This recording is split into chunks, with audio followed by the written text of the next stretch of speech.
When a country's economy suddenly explodes, how are its people affected? Tonight, as we continue our week-long series of special reports from Southeast Asia, we take you inside Vietnam, a country that is emerging from its communist roots as it reaches for capitalist growth. Channel's Shachi Kurl traveled to Vietnam last month on a fellowship from the Jack Webster Foundation and the Canadian International Development Agency. And she joins us now with tonight's report. Shachi. Well, Hudson, Vietnam's economy is on fire. It's running even faster than a lot of the scooters that nearly ran me down on the streets of Hanoi. But is all that growth and all the prosperity that comes with it affecting everyone equally? Tonight, I take you to the ends of the earth and to the Mid-Island to find out.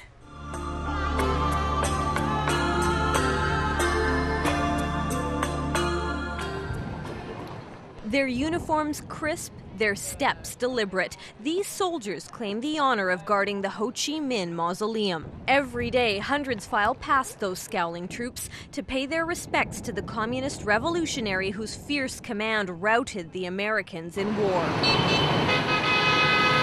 This is Hanoi, capital of the Socialist Republic of Vietnam. The symbolism is hard to miss in this gray, grim metropolis. But it's also where deep communist roots are quickly giving way to robust capitalist growth. Last November, APEC leaders gathered right here in Hanoi to talk about economic growth and opportunity. And where better to do it? This country boasts some of the lowest labor costs in the world and has a growth rate at nearly 8%. Even manufacturers in China are leaving and coming here. Brand name or no name? Everything's for sale, and everybody's spending.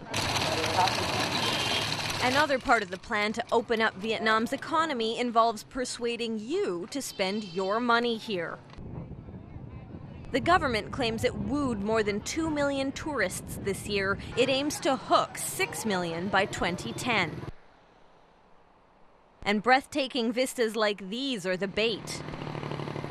This is Sapa, where mountain ranges rise 3,000 meters to the edge of China. Once a sleepy backwater, this region is now a must-see stop on the backpacker route.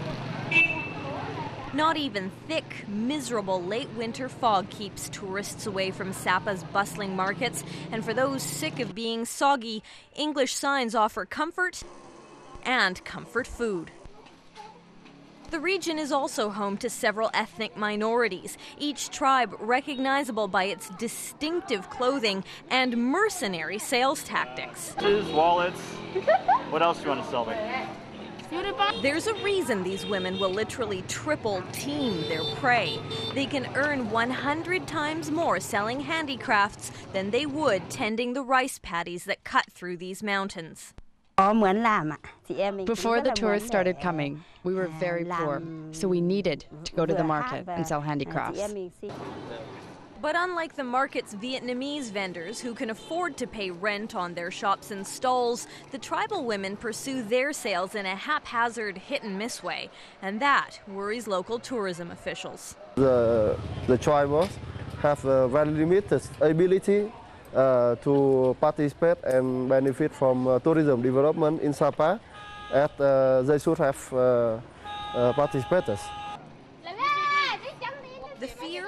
With village children ditching school to sell handicrafts, with fewer people to work the land, a traditional way of life is at risk of ebbing away. So villagers decided to try something different, and when they needed help figuring out how to go about it, Canada was there. In Ta Phin, you would have noticed it's close enough to the main city that people come and they look and they leave without necessarily staying and spending a lot of money. It's a long way from the cafeteria at North Island College to the huts of the village. But on a project funded by the Canadian International Development Agency, instructors from Campbell River provided the hands-on know-how in Ta Phin. Our aim was to help them to be prepared to make it work for them. So if they were able to offer services, offer meals, offer a place to stay, and generate revenue from that, then that was going to be a positive thing. Ta Phin Village, about 40 minutes from Sapa, is home to the Red Zao tribe. This enclave of huts and paddies is also home to 18-year-old Li Mei Pham's fledgling homestay. Since Canada invested in the villages, there have been many changes here. Life is better.